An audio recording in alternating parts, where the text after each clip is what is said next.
Abortion Struggles Beyond Voting, Women's Liberation, Reproductive Care, and Dual Power by Spencer Beswick, published by Hardcrackers, Chronicles of Everyday Life, August 30th, 2022. At recent pro-choice demonstrations, we have been told that the only way to protect abortion is to vote for Democrats in November. Yet, the Supreme Court reversed Roe v. Wade under a Democratic president, House, and Senate. The Democrats appear more interested in fundraising off of Roe and attacking grassroots activists than they do fighting the right-wing assault on abortion. But reproductive rights were not won by electoral means, and that is not how we will defend them. The historical experiences of feminist abortion struggle between the 1960s and 1990s offer alternative strategies for building power and transforming society. Part 1. Women's Liberation and Reproductive Freedom. Why did the Supreme Court originally pass Roe v. Wade in 1973? The ruling did not come from voting or legal struggles. Professional class health advocates, primarily doctors and lawyers, had spent decades fighting legal battles to expand exceptions to abortion restrictions. Like today, many focused on relatively rare cases based on health concerns, rape, and incest, rather than the fundamental right to bodily autonomy. These legal tactics accomplished very little. Instead, the right to abortion was won through militant mass struggle over the course of only a few years. Beginning in the late 1960s, feminists in the women's liberation movement spoke out publicly about their own abortions and organized consciousness-raising groups across the country. They discovered that their personal issues, including reproduction, were deeply political. Instead of relying on politicians and professionals, these feminists built power from below and took control of their lives and bodies. They marched in the streets, disrupted male-dominated medical spaces, and built underground networks to provide abortions, including the Chicago Jane Collective, which performed over 10,000 abortions between 1969 to 1973. Feminists took reproductive care into their own hands and built a mass movement to fight for the repeal of all abortion laws, rather than tinkering around the edges. These mass movements forced the Supreme Court to act. Faced with militant mobilization and widespread public disobedience, the court calculated that the easiest way to respond while preserving its legitimacy was to codify limited abortion rights into law. This history of struggle has largely been erased. Instead, we are told a narrative of enlightened liberals pursuing legal strategies that convince the Supreme Court to protect the constitutional right to privacy. After Roe, the right launched a concerted attack on reproductive freedom and on the women's liberation movement more broadly. First came the 1976 Hyde Amendment, which prevented many poor women from receiving care by forbidding the use of federal funds for abortion. In the 1980s, a growing anti-abortion movement pressured the government to impose further state and federal restrictions. As Reagan and the New Right attacked women from the heights of the government, right-wing extremists bombed clinics and assassinated abortion providers. Operation Rescue, founded in 1986 by Randall Terry, advanced the slogan, "If you believe abortion is murder, act like it's murder," and tried to physically shut down clinics. Much of the feminist movement retreated and conceded grounds to the right by framing the struggle around pro-choice activism, rather than fighting openly for abortion rights and women's liberation. The radical conception of reproductive freedom, autonomy, and liberation was subsumed into a liberal framework that regarded abortion as an individual choice and as a right for the state to protect. Liberal legal strategies laid the basis for the Supreme Court's 1992 ruling in Planned Parenthood v. Casey that substantively upheld Roe v. Wade, but opens the door to further restrictions, provided there was not an undue burden. But not all feminists accepted this retreat. Part 2. Clinic Defense, Feminist Infrastructure, and Dual Power. Anarchists, anti-state socialists, within the movement rejected voting and legal reforms in favor of radical grassroots activism. Following the example of second-wave feminists, they framed abortion once again as a question of bodily autonomy and women's liberation.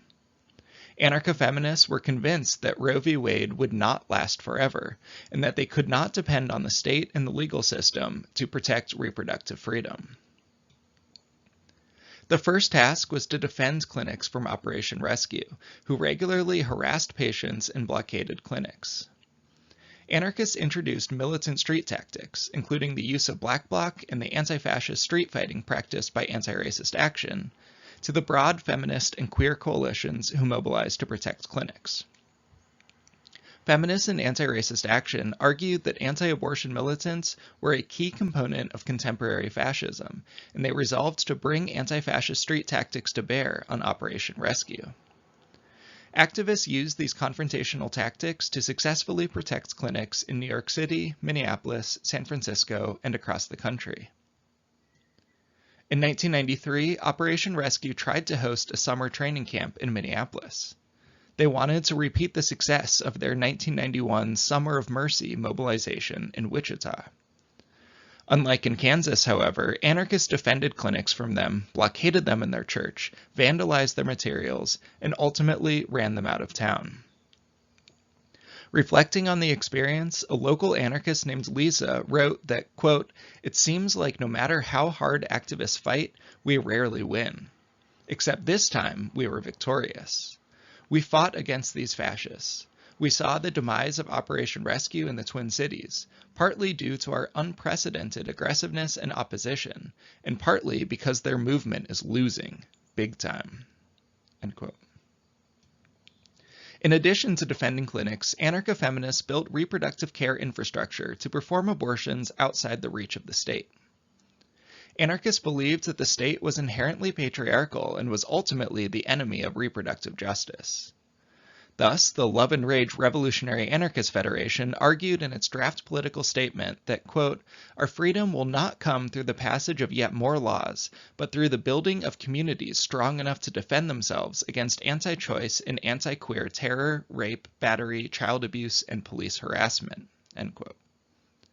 Instead of the slogan, "We're pro-choice and we vote," anarchists often marched behind a banner reading, "We're pro-choice and we riot." Rather than petitioning the state to protect abortion, Love and Rage argued for reviving women-controlled healthcare and abortions along the model of Chicago's Jane Collective, which had disbanded after Roe v. Wade. While anarcho-feminists supported abortions provided by accredited doctors, their focus on women's autonomy and critique of the male-dominated U.S. healthcare system led them to draw on alternative traditions of women-controlled health practices. This includes herbal and holistic methods, which women have used, quote, "throughout the ages to control their fertility and reproduction," end quote. They sought to build autonomy on their own terms by organizing self-help groups in which San Francisco activist Sunshine Smith explained, quote, "Women learn the basics of self-cervical exams, do pelvics on each other, and learn how to do menstrual extraction," end quote. Anarchists thus sought to develop the knowledge and skills necessary to induce abortions on their own terms and provide their own reproductive care. If women controlled their own bodies and institutions, they would no longer depend on the state to protect their rights. Establishing reproductive healthcare infrastructure is a key component of feminist dual power that challenges the role of the state and capitalism. Inspired in part by the Zapatistas, anarchists sought to build grassroots infrastructure along with the capacity to defend it from the violence of the state. This kind of infrastructure prefigures and concretely establishes a new world defined by mutual aid, solidarity, and autonomy. Grassroots reproductive infrastructure laid the foundation for further revolutionary action. As Sunshine Smith remarked in 1990, forming self-help medical groups and abortion infrastructure in the Bay Area, quote, "has in very concrete ways made our struggle against the anti-abortion group Operation Rescue and the Supreme Court stronger and more effective. We have learned that if the time comes, we can and will do home abortions. We are becoming physically aware of the invasion the government is conducting into our bodies. We are now able to repulse the state from our uteri because we are gaining the knowledge that enables us to control our own bodies." End quote. With parallel strategies undertaken in the courts and in the streets, feminist activists successfully defended abortion from both the Supreme Court and anti-abortion mobilization during the 1980s to 90s. Yet abortion activism has remained on the defensive since reproductive rights were first won nationally in 1973. The framing of pro-choice activism, rather than women's autonomy or the right to abortion, reflects a retreat from the strategy of women's liberation. The anarchist and feminist traditions of mass mobilization, autonomous health infrastructure, and grassroots struggle offer alternatives, or at least a radical complement, to voting. Reversing Roe v. Wade will not stop abortions. It will only make them more dangerous and less accessible. As anarcho-feminist Liz Heilemann argued in 1992, the day when abortion is again made illegal may come sooner than we like to think. We must be ready to take our bodies and our lives into our own hands." End quote. That time is now.